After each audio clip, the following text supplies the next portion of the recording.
Imagine waking up one day to find out that everyone you've ever known, your family, your childhood sweetheart, even the neighbors next door, are actually terrifying alien beasts hiding in human skin. Your only allies? A mysterious classmate with lightning powers and a system that only you can see. This is the insane reality of 18-year-old Gao Yang. But survival isn't the hard part. Surviving the trial to join a secret organization called the 12 Zodiac? That's where things get deadly. Our story opens with Gao Yang. He's just an ordinary 18-year-old high schooler, suit-clad, ready to take on the world. But a month ago, his world completely shattered. It started with his childhood friend, Li Weiwei. One moment, she was the girl he grew up with. The next, she morphed into a horrific, drooling nightmare, a terrifying monster right before his eyes. He was paralyzed by fear, staring at the abomination that used to be his friend. But just as all hope seemed lost, a classmate of his, Qing Ling, appeared out of nowhere. She didn't hesitate. Wielding a crackling, lightning-infused blade, she cut down the beast, saving his life in the nick of time. As Qing Ling stood over the defeated creature, tough, fearless, and confident, she delivered a cruel truth that made his blood run cold. The apocalypse wasn't coming. It was already here. His family, his friends, his neighbors. Almost everyone around him was a beast in disguise. Gao Yang quickly learned that he was what's known as an awakened individual. These beasts hunt awakened individuals specifically. So, why is Gao Yang still alive? Because he possesses a special power. In this terrifying world, these awakened humans have what are called talents, supernatural abilities that are the only weapons against the monstrous horde. But for Gao Yang, his power was truly unique. While he gained the luck talent, something that would subtly help him survive, he also unlocked something else, a growing system. A holographic interface appeared before his eyes, giving him his user profile. Male, awakened, luck talent, serial number 195. His life went into chaos overnight. To survive this world teeming with alien monsters, Qing Ling became his guide and his most trusted companion. She taught him how to fight, how to live, and how to trust no one but themselves. They didn't stay alone for long. While investigating the Li Weiwei case, they crossed paths with Officer Huang. At first, Gao Yang didn't trust the police officer, but they discovered that Officer Huang was also an awakened individual. Reluctantly, they formed an alliance. Their team grew even larger during a secret mission. Two other survivors, a rugged young man named Wang Zikai and a tough fighter named Wang Jun, joined their ranks. Together, this small group of awakened humans began fighting back. Despite their best efforts, their secret mission failed. However, the failure revealed something important: the existence of a secret global human organization known as the 12 Zodiac. This wasn't just a club. It was a refuge for the strongest awakened humans left on Earth. To get into this elite organization, Gao Yang and his team had to pass two grueling rounds of interviews. Their examiner was a mysterious woman with pinkish hair and piercing eyes. She stared directly at Gao Yang. "Our test is your exam," she announced. The final trial was set. The location? Guohatsi Village. It wasn't just any small town. It was a village that had been completely abandoned and practically erased from maps for 30 years. This was their proving ground. Following cryptic clues, the team entered the dilapidated ruins of Guohatsi Village, but they were instantly ambushed. Using his luck system to dodge attacks, Gao Yang and the others were forced to fight for their lives. Inside the main building, they found an ancient, overgrown well. As they peered inside, the ground gave way. One by one, Wang Jun, Wang Zikai, Qing Ling, and Gao Yang fell into the darkness of the ancient well.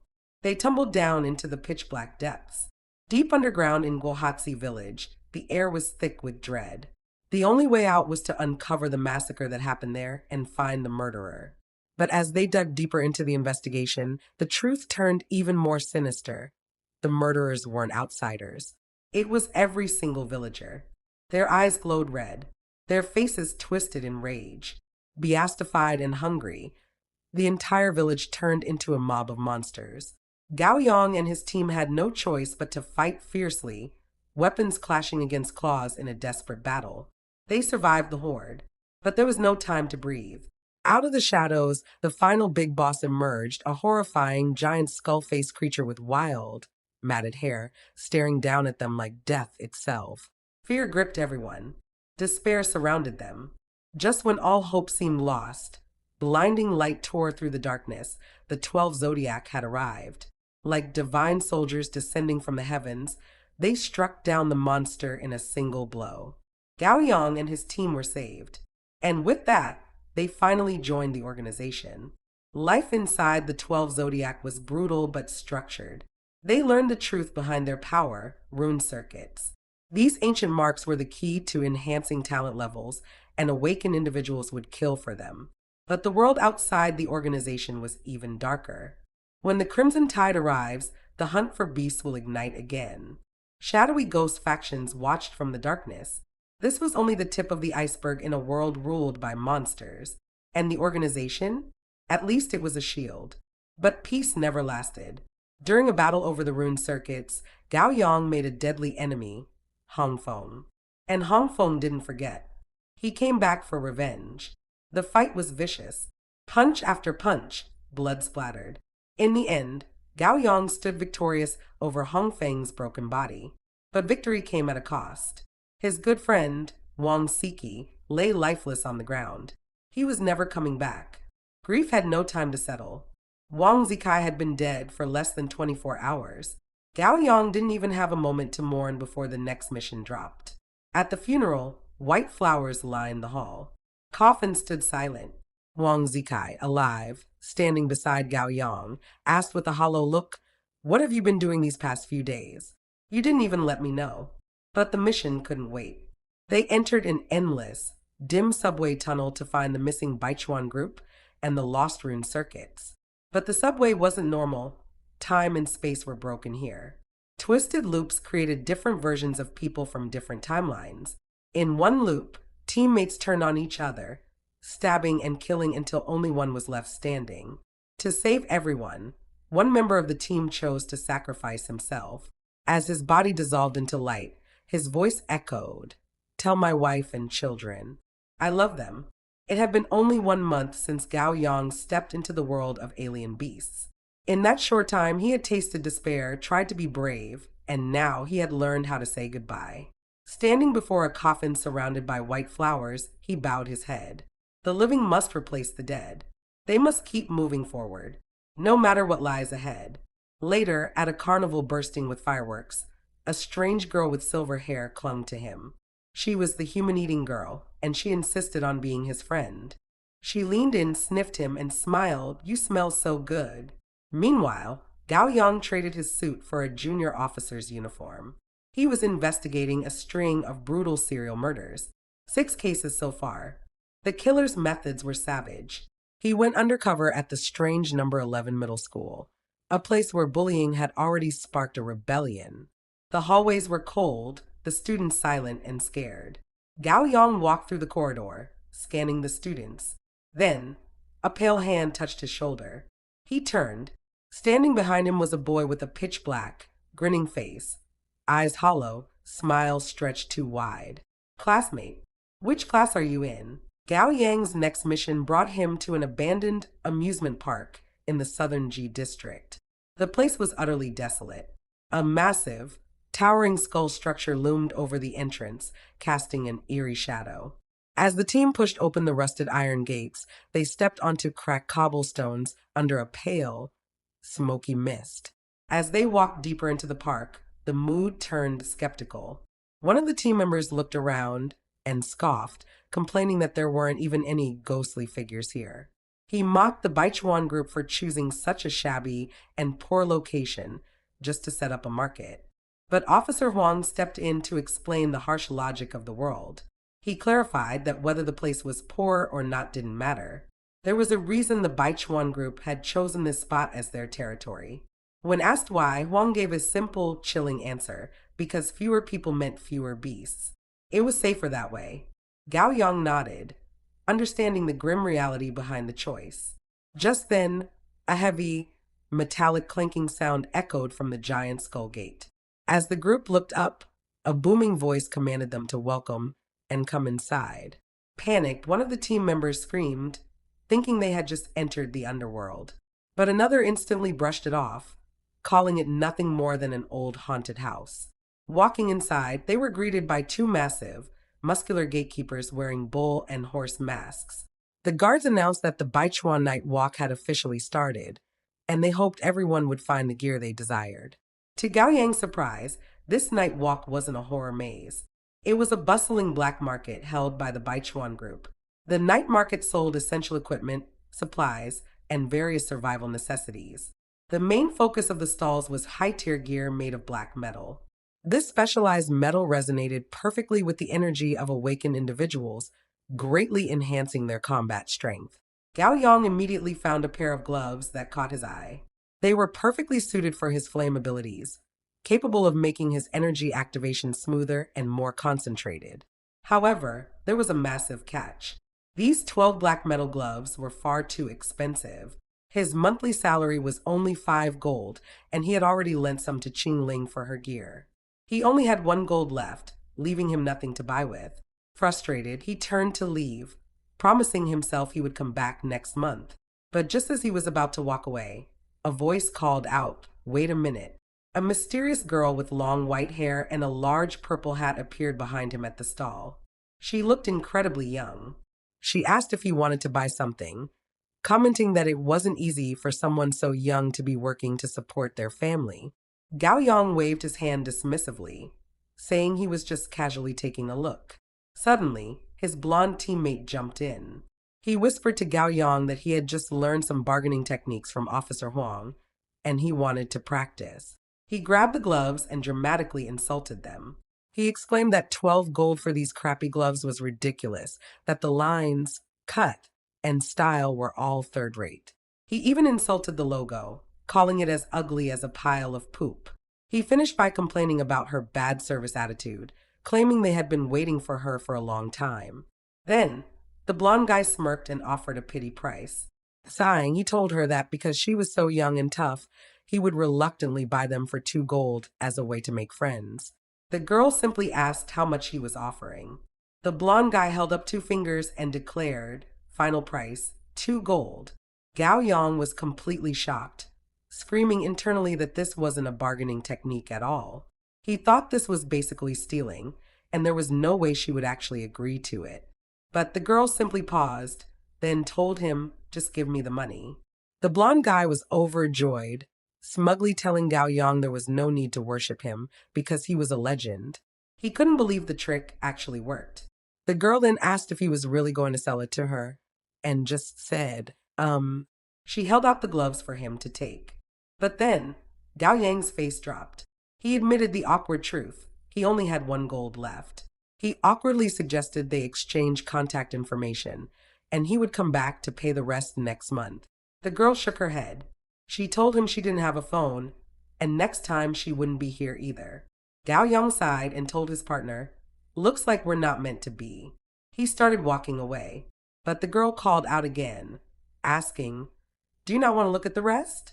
Gao Yang bluntly replied, "No." In that split second, a massive, terrifying hand covered in blue, writhing energy crashed right through the wall next to them. Gao Yang turned back in shock, yelling, "What?" The entire market erupted into panic. Shouts of a beast, and "Alert! Alert! Alert!" filled the air as a massive monster burst into the stalls. The chaos was immediate, and the Baichuan Night Walk had suddenly transformed into a war zone. The market erupted into absolute chaos. Shouts of "It's a beast!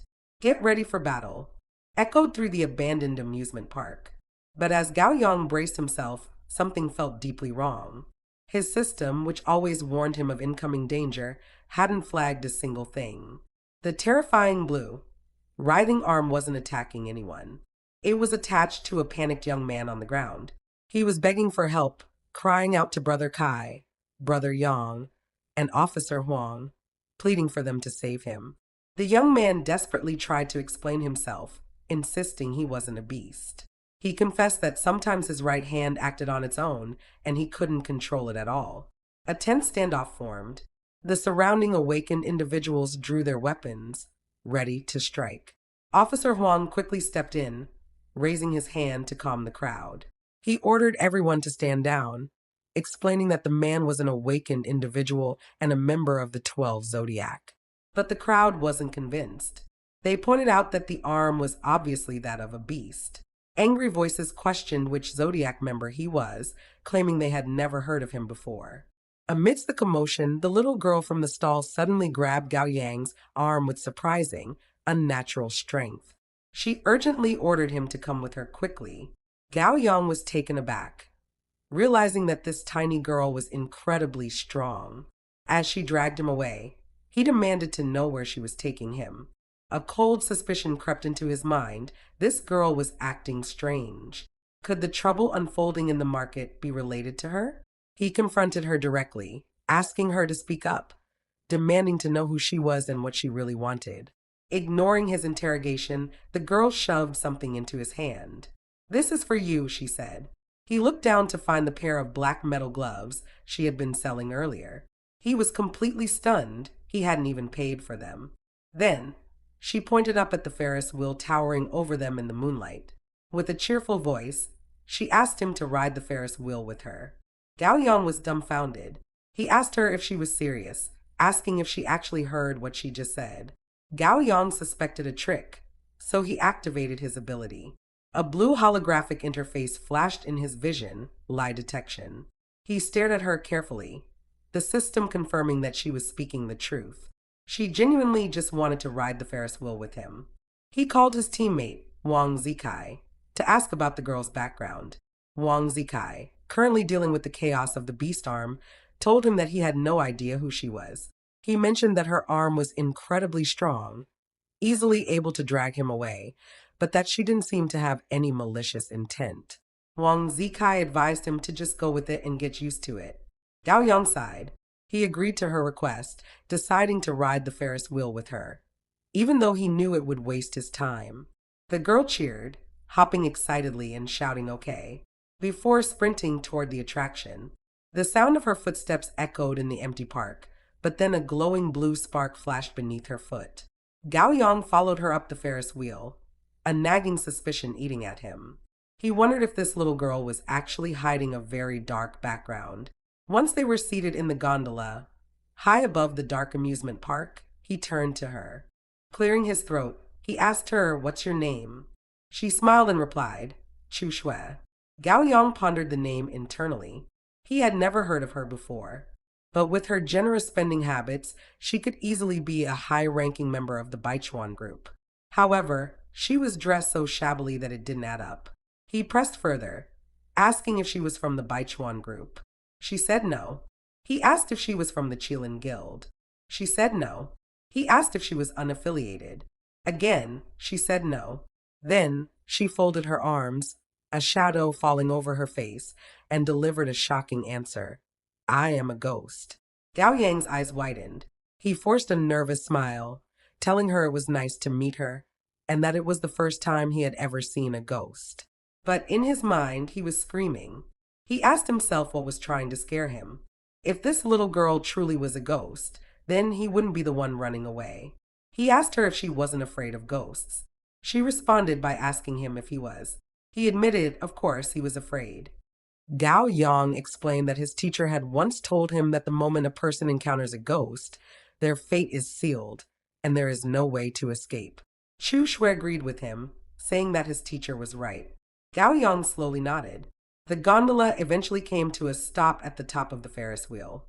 Gao Yang told Chu Shui that they had successfully ridden the Ferris wheel, so their deal was complete. But Chu Shui looked down at the dark amusement park and pouted. She noted that the amusement park didn't look nearly as good as it did on TV. Everything was completely dark and unlit, and there was no atmosphere at all. Seeing her disappointment, Gao Yang decided to keep his word. Since she still wasn't satisfied, he offered her an alternative. "Do you want to see the fireworks?" Chu Shui's face immediately lit up. She clasped her hands together and excitedly exclaimed, "Fireworks?" "Yes." Gao Yang smiled and stood up inside the gondola. He told her to close her eyes first. Chu Shui obediently squeezed her eyes shut. Gao Yang held his hand out toward the darkness of the amusement park. A brilliant flame suddenly ignited in his palm. He began counting down. 3, 2, 1. On the final count, he threw his arm upward. The fire erupted into the night sky, bursting into a dazzling display of colorful fireworks that illuminated the entire abandoned amusement park. Chushua opened her eyes, her mouth falling open in pure, innocent wonder. Wow, so beautiful. She was completely mesmerized by the display. But as she looked up at the fireworks, something suddenly changed. Chushua froze. Two small, white, furry ears sprouted from the top of her head. Her normal eyes flashed a vibrant, glowing red, and her face subtly changed, revealing a distinct fox-like appearance. Gao Yang's blood ran cold. He stared at her in shock.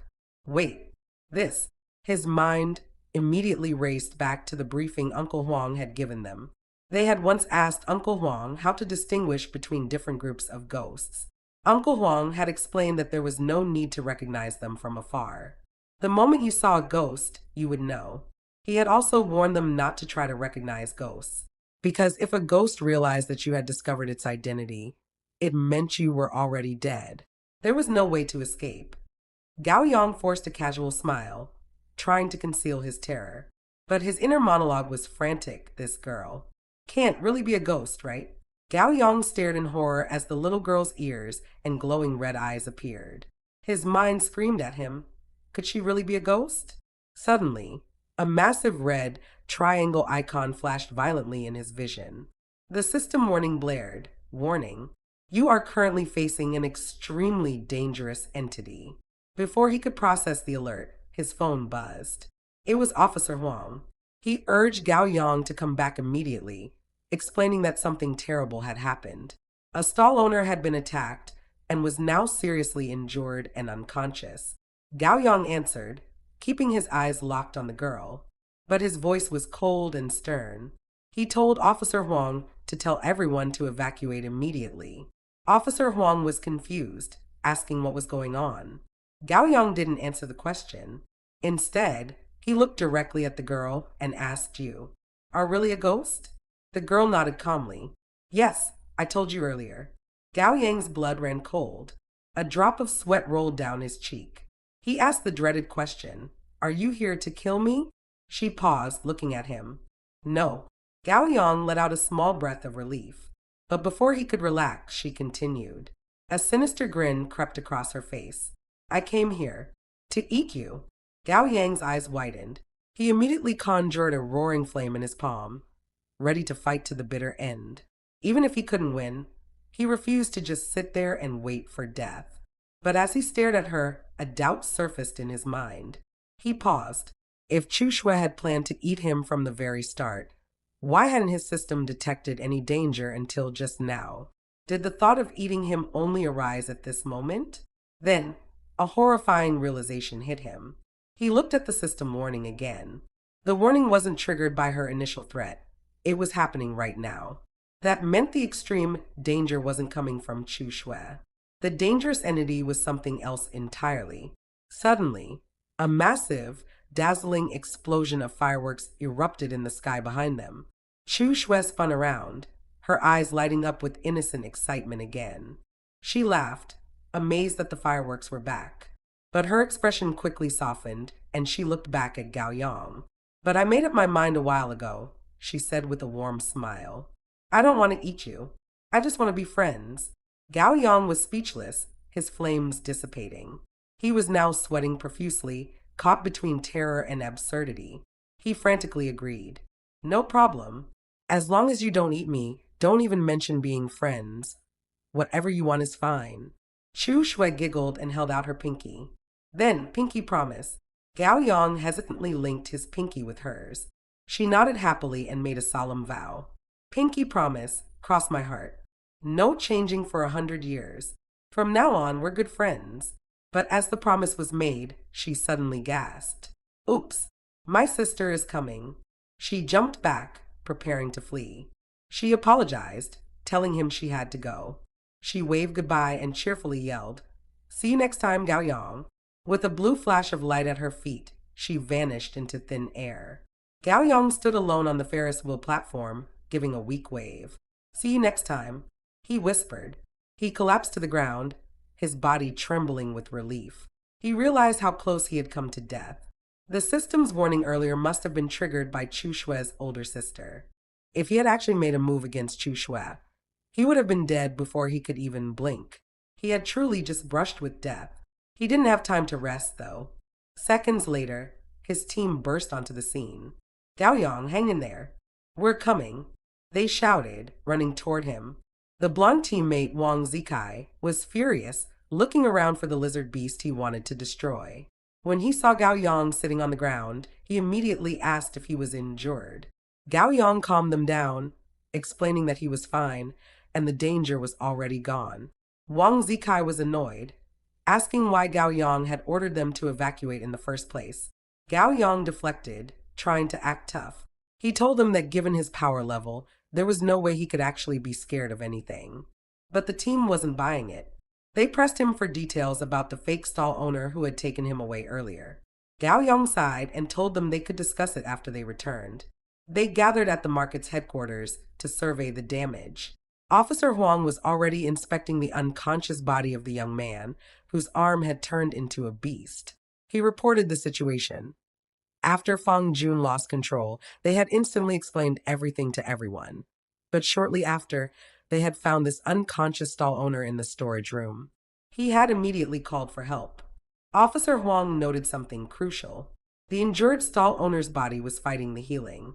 His wound had a strange power that was resisting and counteracting the treatment. It felt less like a physical injury and more like a curse. A strange aura was spreading through his body. Gao Yang analyzed the purple energy seeping from the injury, realizing it didn't belong to a beast, but it didn't belong to an awakened individual either. Before they could dig any deeper, a commanding voice cut through the chaos.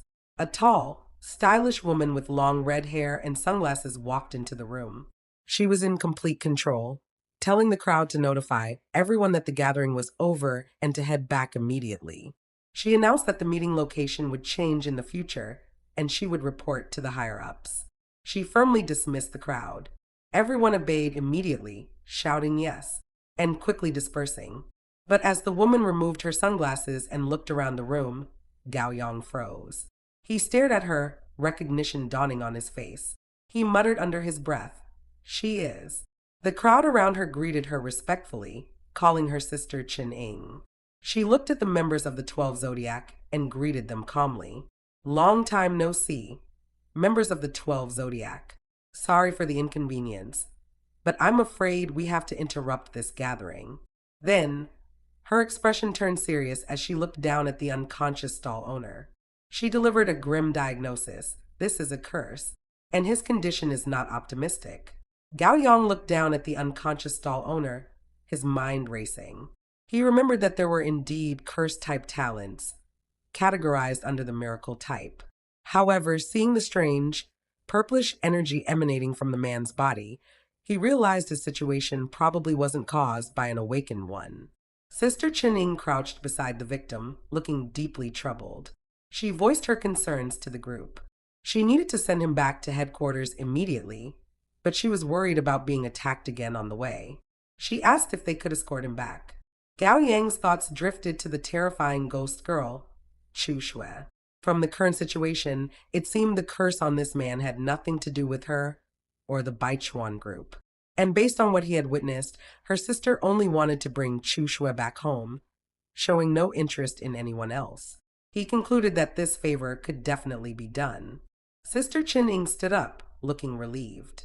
She addressed everyone in the room, announcing that the Baichuan group would offer generous compensation for their help. They just had to name their price. Officer Huang stepped forward with a sly grin, trying to negotiate a deal. He suggested that everything they bought there that day could be free of charge. Sister Chin Ing immediately agreed, saying no problem. But just as they thought the deal was settled, she paused. She awkwardly admitted the thing is, she confessed that she couldn't actually bring the man back to headquarters. She explained that their resident wanderer, a man named Pang Jun, was not in a good condition right now. He was barely holding it together, and none of them were confident enough to control him. Because of that, she could only rely on Gao Yang's team for help. Gao Yang and Wang Zikai exchanged glances. Wang Zikai complained under his breath, but Gao Yang stopped him, telling him to just accept it. Sister Chinning bowed her head apologetically, repeating that she was truly sorry she couldn't take the wanderer back to headquarters. She admitted she had never seen such a unique wanderer before. In fact, this was the first time the Baichuan group had ever encountered an incident like this. She looked up at Gao Yang, asking him directly if he was not dangerous, but not relying on him to handle this. Gao Yang gave her a confident glance. He replied, "Not for now." Officer Huang stood beside them, adding his observation. He noted that not only was Gao Yang not dangerous, but he had also saved their lives more than once. Sister Chen Ying nodded in agreement, realizing that the 12 Zodiac truly had hidden talents. She ordered the team to set off quickly. Elsewhere, a man sat at a computer inside the Baichuan group headquarters. He was on the phone, urgently asking the person on the other end, "Where is Sha Yi?" The response came back immediately. She's in the lounge?" The man looked up as the sound of the front door opening caught his attention. Back at the clinic, Sister Chen Ying walked into the room. She demanded to know what exactly happened here, asking for the full story. But before she could get an answer, she interrupted herself, ordering, "Hurry, call her to the clinic." Yes, the emergency medical team rushed in and placed the unconscious stall owner on a hospital bed. Sister Chen Ying turned to Gao Yang, Wang Zikai, and Officer Huang, politely asking them to go to the reception and rest for now. Gao Yang refused. "It's fine. We'll just stay here." He wasn't about to leave. He didn't want to miss the chance to witness the exorcism of a curse. A woman with short brown hair, wearing a white coat and an orange shirt underneath, walked into the room. It was Sha Yi. She excused herself as she passed by the medical staff and approached the unconscious man. She looked him over, pausing for a moment before confirming it's really a curse. She turned to the staff and ordered, "Bring him inside." The team carried the stretcher into a darkened room with a large, circular ritual altar drawn on the floor. A single candle was lit in the center. Sha Yi walked to the center of the altar and knelt down. She spoke a solemn incantation, "Please stay away from the altar." She lit the candle and the flame flickered. She continued her prayer. "Light and shadow intertwine, the boundary between life and death. I pray for the coming of the Holy Spirit here." As the ritual progressed, the unconscious man began to writhe violently on the altar. Dark, spidery veins crept up his arms as he groaned in a delirious voice. "No, don't come closer. Stay away from me." Sha Yi finished the ritual and walked out of the room. Sister Chen Ying waited anxiously outside and immediately asked, "So, how is it?" Sha Yi calmly told them, "Let's talk outside." Once they were in the hallway, Sha Yi held a warm cup of tea to calm her nerves. She explained the situation. The curse inside the man was very special. It was a strange and chaotic energy that didn't come from an awakened individual or a beast. That is why it was so difficult for her to fully cleanse it. Gao Yang stood to the side, listening carefully. In his mind, he connected the dots. He realized this strange energy was probably the same as Chu Shui's. Ghosts and their energy were fundamentally different from both awakened ones and beasts. That was why the aura felt so unfamiliar to Sha Yi. Sha Yi sighed and looked down at her cup. "In short, I've done everything I can. Now it's up to Zhang Hao's fate." Officer Huang nodded, realizing they were out of their depth. He turned to Gao Yang and said, "We probably have nothing to do with this anymore, so we won't disturb you further." Sister Chen Ying thanked the three of them for their help today. She promised to give them their compensation and arrange for someone to see them out. But before they could even leave the building, a frantic scream echoed from inside the clinic. "Sister Ying! Sister Sha!" The team rushed back into the room and found the injured stall owner, Zhang Hao, awake. He looked at the group in confusion and muttered, "What's wrong with me?" Suddenly, his body started to contort. His arms violently swelled and twisted into massive, mutated, bloody appendages covered in horrific red pustules.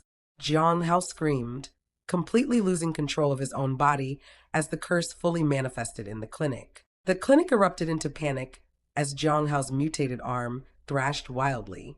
Sister Chinning instantly shouted for him to freeze, ordering him not to move. But Jiang Hao looked horrifyingly pale, his face dripping with sweat. He staggered and tried to speak, telling her that he felt uncomfortable all over. He said he couldn't even vomit, even if he tried. His arms felt so incredibly heavy, as if something was moving on its own inside his flesh. Suddenly, a blood-red eye opened right in the center of his chest. The eye blinked and scanned the room. Sister Chinning gasped, her face turning pale. She realized in horror that the curse had mutated. She stammered that if Jiang Hao went berserk right here in the headquarters, there would be no way to stop him. The situation spiraled as Jiang Hao began to scream. He desperately asked what the hell this thing was, staring down at the red eye embedded in his own chest. Sister Chinning grabbed a blade, bracing herself. She ordered the group to prepare for the worst. But just as she was about to strike, Gao Yang stepped forward. He told her to wait, claiming that maybe there was a way to solve this. He turned to Jiang Hao and calmly said, "Jiang Hao, calm down. Don't resist it for now. Treat it as part of your body."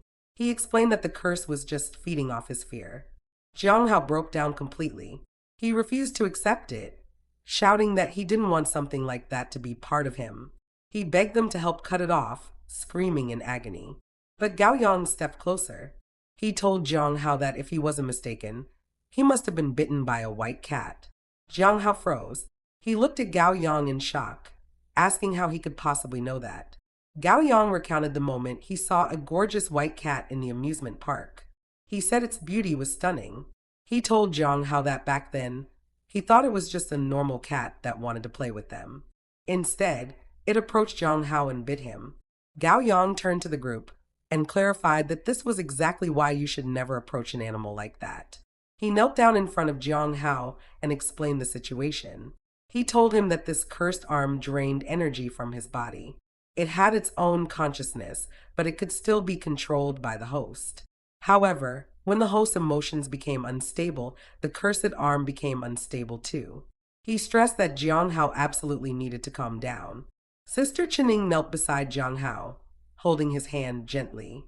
She looked into his eyes with warmth and told him not to be afraid, that she believed he could do it. Filled with newfound strength, Jiang Hao nodded. He told her he understood, and he would try his best. Jiang Hao gritted his teeth. He focused all his willpower on his arm. Slowly, the mutation began to recede. The monstrous flesh shrank back into his arm, the pulsing red eye fading away. Jiang Hao let out a sigh of relief, smiling as he looked at his normal arm. He exclaimed, "It seems to be really working. I'm fine now." But his celebration was cut short. A massive hand suddenly slammed into the back of his head. Gao Yang had knocked him out cold with a single blow. Jiang Hao collapsed onto the floor, unconscious. Sister Chinning looked at Gao Yang, stunned. Gao Yang explained with a cold expression that according to the 12 Zodiac's experience, a curse went through a period of adaptation with its host. Only after that adaptation period could the host truly control it. Until then, Jiang Hao remained quite dangerous. Isolating him immediately was the only option. Gao Yang stood up and told Sister Chinning that he understood and thanked her. She told him she would take care of Jiang Hao first and would bring the rewards later. She then asked Sha Yi to escort them out of the building. As the team walked down the exterior steps, Officer Huang waved his hand dismissively, telling Sha Yi there was no need to be polite. He said they would head back on their own. But Sha Yi suddenly called out, "Wait." She looked directly at Officer Huang and asked him a pointed question. "Are you the yellow ox from the 12 Zodiac?" Officer Huang paused, then nodded, replying, "Yes." Sha Yi's eyes softened. She thanked him for not giving up on old Wang right up until the very end, even though he ultimately couldn't survive. Officer Huang's eyes widened. He looked at her, his voice heavy with emotion. "Could it be that you?" He started. Sha Yi nodded and finished his sentence. "I am old Wang's wife." The atmosphere grew heavy. Officer Huang looked down, admitting that he was well aware of everything old Wang went through in that rune cave. Sha Yi smiled weakly. She told him that she believed he wasn't lying, because old Wang was exactly that kind of person. She continued, saying that old Wang had been a good person, a good husband, and a great father. She wiped a tear from her eye and told them that old Wang was fortunate to have them all by his side at the very end. The conversation ended. The team found themselves at a small street-side noodle shop, trying to decompress. Officer Huang sat hunched over a steaming bowl of noodles, voraciously eating away his stress. He called out, "Boss, another bowl, please." The elderly shop owner, noticing their serious faces, tried to lighten the mood. He laughed and asked if they were upset because two kids had made them mad. He told them a story about catching a few kids sneaking out of the internet cafe late at night for puppy love, giving them a lecture and sending them back to school. He then looked at Gao Yang and Qing Ling, teasing them about their compatibility. He told them they should focus on their studies for now and date when they were in university. Qing Ling just smiled while Gao Yang sighed and simply said, "Okay." The mood relaxed, but Officer Huang had a sudden question. He looked at Gao Yang and asked, "By the way, Gao Yang, what about the amusement park?" Gao Yang was slurping his noodles. He swallowed, wiped his mouth, and dropped a bombshell. "I saw a ghost." Officer Huang instantly spat out his noodles in shock, choking and coughing violently. He wiped his mouth with a napkin and stared at Gao Yang with intense gravity. "The ghost you're talking about, is it the same ghost I know of?" he asked. Gao Yang nodded and replied, "That's right." And before he could finish his sentence, the atmosphere turned icy. A massive, terrifying shadow loomed directly behind them. A girl with long white hair, red eyes, and prominent fox ears appeared, cradling a fluffy white cat in her arms. A wicked, teasing grin stretched across her face. She looked down at the three awakened individuals and laughed softly. "Heh, she seems to be targeting us." The team sat frozen as the ghost girl stared at them with her red eyes. Officer Huang's face was flushed red, his veins practically popping out of his neck. He couldn't hold back his panic. He yelled that the ghost, who called herself Chu Shui, had been stalking them the entire time. Not only that, but she had sent a white cat to bite Pang Jun and Jiang Hao. He looked at Gao Yang, his voice trembling. He asked if she had really asked him to meet her at the Ferris wheel, watched him set off fireworks for her, accepted free gear, and even gotten goodbye gifts when she left. Gao Yang calmly nodded. "Yeah." Officer Huang threw his hands up in frustration. He confessed that he had been a cop for so many years, yet he couldn't figure out her motives at all. He couldn't understand why she was playing these head games. Qing Ling, who had been silent, observed the situation rationally. She pointed out that if Chu Shui had wanted to kill them, she could have done it a long time ago. The fact that she had meant she definitely had some kind of purpose. Her not making a move might mean she wanted to fatten them up before taking action. Gao Yang leaned back in his seat, analyzing their dilemma. He told the group that he currently had two options. Option 1, immediately seek the protection of the 12 Zodiac. Option 2, observe and wait for changes. He paused, then told them he chose the second option. Officer Huang raised an eyebrow, asking if he really distrusted the organization that much. Gao Yang shook his head. He explained that they still couldn't fully trust it yet. If they were wrong about Chu Shui, they would be dead. And for the greater good, if they showed obvious resistance, it might anger the ghost girl and even the entire ghost group hiding behind her. To put it simply, choosing option 2 meant sitting back, waiting, and doing nothing for now. Officer Huang sighed and leaned back, looking exhausted. He admitted that things were just getting more and more dangerous. He confessed that he prayed every night before going to sleep, desperately hoping he would hold on until the day his child was born. But Gao Yang stood up, a determined look in his eyes. He clenched his fist and declared, "Become stronger." That is the ultimate truth. He extended his hand to Officer Huang. The officer looked up, smiled, and grabbed it. "Right. Let's become stronger," he agreed. The next day, Gao Yang was at the training facility, relentlessly punching a heavy sandbag. The bag swung wildly from the sheer force of his blows. He called out to his system, and a blue holographic interface appeared. The system confirmed that he had accumulated 321 lucky points. A text box explained that yesterday morning he had spent an hour on the Ferris wheel with Chu Shui, where he had obtained a lucky bounty for less than a minute, surprisingly gaining over 120 lucky points. The system had distributed everything evenly to his strength and stamina. Gao Yang threw another powerful punch, his muscles flexing. He looked at his fists with satisfaction. After adding these points, I feel completely refreshed, he said. He walked out of the gym, wiping his sweat with a towel. As he passed a hallway in his building, he noticed a movie theater still open late at night. He grabbed a snack, muttering, "Eat this from old son." He thought to himself how late it was, yet the movie theater was still open. Curious, he walked inside. Up on the giant screen, an animated movie was playing, the classic story of the Monkey King from the Journey to the West. Gao Yang watched, reminiscing about how he had watched it as a child. He knew the story well. The Monkey King was rebellious and dared to defy the Heavenly Palace. In the end, he returned to Huagu Mountain to live a peaceful life with his monkeys. Suddenly, a voice broke the silence from the dark seats. "Dark Horse, come over here." Gao Yang jumped, startled. It was so late. Who was still watching a movie? He looked down and was shocked to see his own team leader sitting there, barefoot, motioning for him to come sit next to him. Gao Yang sat down beside his leader, whose hair flowed long and dark. The leader spoke softly, saying he had watched this movie many times and still liked it. However, he admitted he had a friend who didn't like it. His friend had asked a question. Since it was all about returning to Huagu Mountain, why go through all that trouble? Couldn't they just stay there from the very beginning?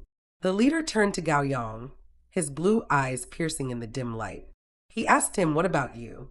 If you were the Monkey King, would you cause havoc in the Heavenly Palace?" Gao Yang stared back into those eyes. He thought for a moment, then answered with unwavering certainty, "I will." The leader's eyes widened slightly in surprise. He asked him why. Gao Yang stood up and pointed up toward the ceiling of the theater. "Because the Heavenly Palace, it's right there." The leader laughed. He quoted an old saying, noting that the white rabbit didn't lie to him. Perhaps they were the same kind of people. Gao Yang looked back at him, a confused smile on his face. "Team leader, is this a compliment?" The leader shook his head. He told Gao Yang that being like him wasn't necessarily a good thing. He pointed out that ever since Gao Yang joined the organization, they had obtained 2 ruins within a single month. He said it was an unprecedented achievement. Gao Yang was like the organization's lucky star. Gao Yang brushed it off, telling him it was nothing, just pure luck. But the leader smiled. "Luck is also a part of strength." He looked at Gao Yang seriously. "That's why, before I take a break, I want to give you a task." Gao Yang's eyes lit up with excitement. He asked what level the task was. He was currently at rank B, and asked if it was between B and B+. He confidently said he could give it his best shot. The leader looked at him calmly, his voice soft but chilling. He answered, S+. Gao Yang froze. His eyes went wide as he screamed in shock. What? Suddenly, the movie screen behind them flashed with a massive, crushing force. The Monkey King, still on the screen, was suddenly trapped beneath a giant, 5-fingered hand. The Heavenly Palace had fallen, and the Monkey King was being sealed away.